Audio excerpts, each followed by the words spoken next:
मैंने उनसे पूछा आप अपने पीटीआई के दोस्तों से, भाइयों से, ये पुरानी शिफ्ट थी, ये नई शिफ्ट है, कोई एक बात बताएं जो किसी शख्स के खिलाफ हो। अगर आप बिल्कुल सिस्टम से बाहर हो जाते तो आप आइसोलेशन में चले जाते, अपने लिए मुश्किल पैदा करते, अपने लीडर के लिए मुश्किल पैदा करते। जब 28वीं तरमीम आएगी, जब तक जो कौमी वहादत और सारी पार्टियां इकट्ठी उसमें नहीं होंगी, खासतौर पर पाकिस्तान पीपल्स पार्टी और हमारे इत्तेहादी, तब तक किसी किस्म का कोई इसमें कोई काम ऐसा नहीं होगा। सेनेट के बाद जी कौमी असम्बली ने भी 27वीं आईनी तरमीम मंजूर कर ली है। ऑपोजिशन के शोर शराबे, नारेबाजी और एहतजाज के बावजूद हुकूमत ने आखिरकार अपना मकसद हासिल कर लिया।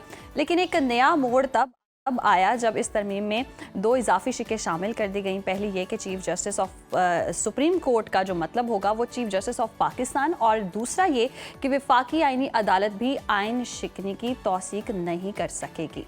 ये तब्दीलियां चूंकि सेनेट के मंजूर शुदा बिल में शामिल नहीं थी, इसलिए अब ये बिल दोबारा सेनेट को भेजा जाएगा।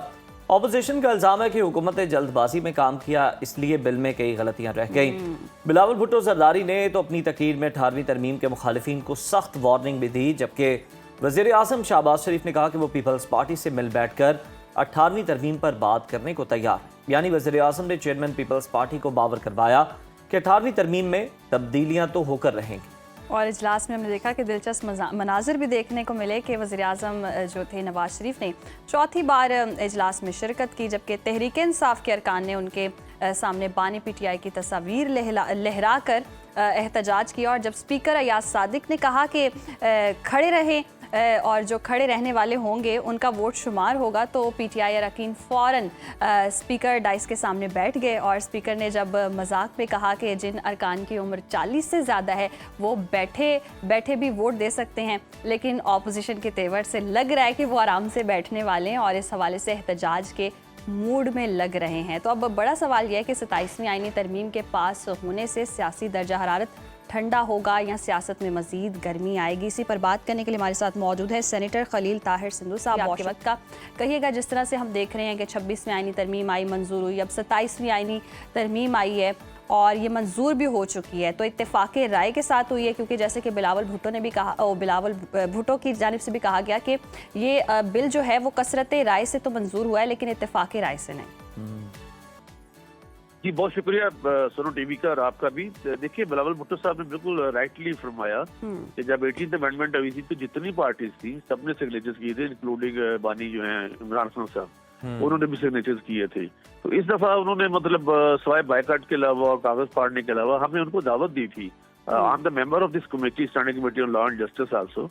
तो हमने सबने दावत दी। मैंने पर्सनली अली जफर साहब से रिक्वेस्ट की कि आप आए, अपना एहतजाज भी करें, लेकिन अपनी तरमीम तो देना, कोई अमेंडमेंट दें, कोई इसमें शामिल हो, ताकि आपकी चीजें रिकॉर्ड पे तो आए।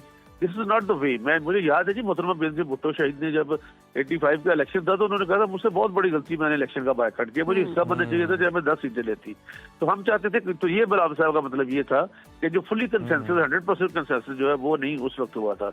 लेकिन ज्वाइंट का आर्टिकल 239 कहता है कि if you have the 2/3 majority then you can present and you can pass the constitutional amendment। और आर्टिकल 239 को सामने रखते हुए हमारे नंबर्स भी पूरे थे, बल्कि ज्यादा थे और अब भी हैं, तो वो हमने उसको पूरा किया। और इसमें किसी किस्म की कोई एक को जो मुझे कुछ एक बता दे, रात को भी I was on so many other program, मैंने उनसे पूछा आप अपने पीटीआई के दोस्तों से, भाइयों से, कोई दुश्मनी थोड़ी है किसी से, कोई ये ले मेरे पास शिकबाजी उसका बनाया हुआ है अपना उसका टाइम टेबल, ये पुरानी शिक थी, ये नई शिक है, कोई एक बात बताएं जो किसी शख्स के खिलाफ हो। तो they were unable to tell me anything regarding that के आपने मतलब ये काम खिलाफ किया, ये काम गलत किया। हाँ, एक काम बहुत अच्छा जो जिसपे उनको इतराज था सुओ मोटो का नोटिस बना था, बहुत पुरानी बात है। ये एक था अपना रहमत मसीह वर्सेस द स्टेट, भट्टा मजदूर थे।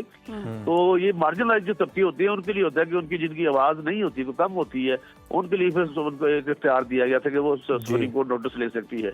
लेकिन जिस तरीके से उसका बेदरीक इस्तेमाल किया गया कि एक मुकदमा बनता है, कस्टम एक्ट का अदाकार आई है बाहर से, चलो कुछ भी निकला, मैं इस बात में जाना चाहता उनके बैग से, तो आप उनका नोटिस ले ले, सो मोटर ले ले, फिर आप हॉस्पिटल में चले जाए, शर्जील मेमन के कमरे में चले जाए, फिर आप आन के खालिद को फांसी दे दी, फिर आप मियां मोहम्मद नवाज शरीफ जिन्होंने जो खुशहाली का दौर लाए थे उनको आप कहें कि जजमेंट में लिखा है, I am lawyer by profession, there is no any element of corruption but you have not receive the pay, salary आपने नहीं ली, अपने बेटे से लगा आपको यादगार भेजते हैं।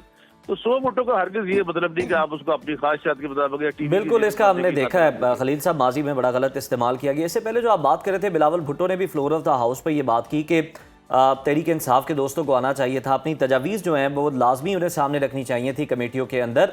लेकिन सर तहरीक इंसाफ कहीं ना कहीं ये मौक़िफ़ अपना रही है कि हम तजावीज़ दे भी देते, होना क्या था, उसे कौन सा शामिल कर लिया जाना था। उल्टा हुकूमत ने हमारी उन तजावीज़ को नेगेटिव लेकर ये बयानियाँ बनाना था कि देखें इन मामलात पर तहरीक इंसाफ जो है वो मुश्किलात खड़ी कर रही है, हम तो चाहते हैं, तो इससे उनकी मुश्किलात में दुगना इजाफा हो जाना। एक जगह पे आग लगी थी तो एक चिड़िया अपनी चूंच में ना पानी ला के तो उसको बंद कर रही थी कि आग बुझ जाए, आग बुझ जाए, आग बुझ जाए। तो किसी ने उसे कहा कि आपके एक कतरे से या एक बार बार कतरे लाने से आग नहीं बुझेगी। उसने कहा कि रोजे क़यामत वाले दिन कम से कम मेरा जो शुमार है वो आग बुझाने वालों में तो होगा ना।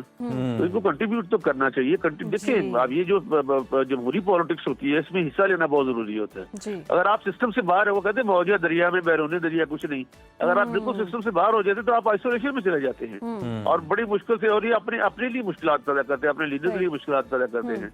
आप आइन का हिस्सा बने, पार्ट बने, आप कहीं कल को आप लोगों को बता सकेंगे।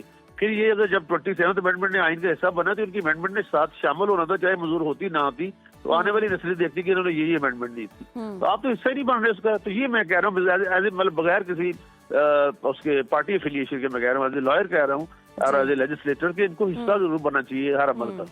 सही। अच्छा खलील साहब, आर्टिकल 176 को आप कैसे देखते हैं? चीफ जस्टिस के हवाले से जो तरमीम की गई है वो आपकी नज़र में कैसी है? जी, वो चीफ जस्टिस और पाकिस्तान जो सुप्रीम कोर्ट के जो चीफ जस्टिस के साथ पाकिस्तान का लफ्ज जो था वो टाइपो मिस्टेक थी और वो आज प्रोसीजरल चेंजेस है, सब्सटेंशियल चेंजेस हैं, वो कोई इतनी बड़ी बात नहीं है। उसमें वो शिकवाइज तो नहीं खड़ा होना पड़ेगा, लेकिन अगर ऐसा होता भी है, अगर होता है किसी तरफ से, तो हमारे पास नंबर पूरे हैं। क्योंकि सैफुल्लाह भुट्टो साहब ने रिजाइन जरूर किया लेकिन उनका एक्सेप्ट नहीं हुआ वो जब तक पूरा प्रोसेस नहीं होता। इसी तरह जो जमीयत उलमा इस्लाम फजलुर रहमान ग्रुप के सेनेटर हैं वो भी हमारे साथ हैं और इनके अलावा भी और हैं 2 सेनेटर, वो उनका मैं नाम नहीं बता सकता आपको, आप सॉरी, लेकिन ये है कि ये भी हो जाएगा मरहला और आज ही ये पास होकर सेनेट से ये कैबिनेट में जाएगी, कौमी असेंबली में जाने की जरूरत नहीं है। बिल्कुल ठीक है, ये तो जब प्रेसिडेंट के पास नंबर शो करने पड़ेंगे पता चल जाएगा कि कितना आसान है, कितना मुश्किल है सेनेट के अंदर। आप खुद भी सेनेटर? अच्छा सर, ठीक है। अच्छा सर, मैं ये भी आपसे जानना चाह रहा हूँ कि नंबर तो हो जाएंगे लेकिन ये सारी मश्क दोबारा करने की जरूरत क्यों पेश आई? क्योंकि कहा यह जा रहा है कि बहुत उजलत में, बहुत जल्दबाजी में ये किया गया, इसलिए ये मसाइल पैदा हुए इतने संगीन। नहीं, हमने बड़ी अर्करेजी की है। कैन यू इमेजिन 3 दिन हम बैठे रहे हैं, कौमी असेंबली के मेंबरान भी, हमारे स्टैंडिंग कमेटी चेयरमैन के जो इधर से सेनेट के, जिसमें मैं भी शामिल हूँ, हम बैठे रहे और फिर मैंने खुद इन सबको दावत दी, आजम तारड़ साहब ने दावत दी कि आप आए इस अमल का हिस्सा बने। और पहले कामरान मुर्जा साहब और उनकी मिसेज हमारी बहन है कोई हिस्सा बने भी, आधा पौना घंटा बैठे, फिर उनको फोन आ गया कि आप उठ के आ जाए। तो मतलब हमने कहा कि इसका आप सोल्यूशन, पार्ट ऑफ सोल्यूशन बने, पार्ट ऑफ प्रॉब्लम ना बने। तो इसलिए कोई इतनी जल्दी नहीं की गई। इसके मतलब देखिए ये छोटे छोटे तो काम है, क्योंकि इतनी बड़ी बात होती है। 18वीं तरमीम बहुत मुश्किल काम था, उसमें बहुत ज्यादा काम करने की जरूरत थी। सर अब आपने 18वीं तरमीम का जिक्र छेड़ ही दिया, तो बिलावल भुट्टो साहब के तहफ़्फ़ुज़ात तो मौजूद हैं पीपल्स पार्टी के, तो फिर क्या होगा? बातचीत होगी उनके साथ बैठ कर? जी मेरे भाई, अगर बातचीत भी होगी और जब 28वीं तरमीम आएगी और जो भी, मुझे नहीं पता क्या कौन सी आएगी और कब आएगी, लेकिन 27 के बाद नंबर हिस्सा जो है 28 का सर, लेकिन 18वीं तरमीम के हवाले से बात की गई है ना कि मैं वही बात करने लगा हूँ, सॉरी फॉर इंटरप्शन। तो मैं वही बात करने लगा हूँ कि जब भी अगर ऐसा होता है तो मतलब महीने के बाद, 15 दिन के बाद, तो जब तक तमाम पार्टीज की, ये प्राइम मिनिस्टर साहब ने बाबंग दोहल का है कि जब तक जो कौमी वादत और सारी पार्टियां इकट्ठी उसमें नहीं होंगी, खासतौर पर पाकिस्तान पीपल्स पार्टी और हमारे इत्तेहादी, तब तक किसी किस्म का कोई इसमें कोई काम ऐसा नहीं होगा जो हम उनके साथ करें। और वैसे भी मैं ओपन, बड़ा मेरा फेवरेट थोड़ा सा फर्क है, सेनेट में हमारे पास एक सीरीज नहीं है, तो हम क्यों उनके बगैर कर भी नहीं सकते फ्रेंकली। सही। बहुत शुक्रिया खलील ताहिर साहब आपके वक्त का।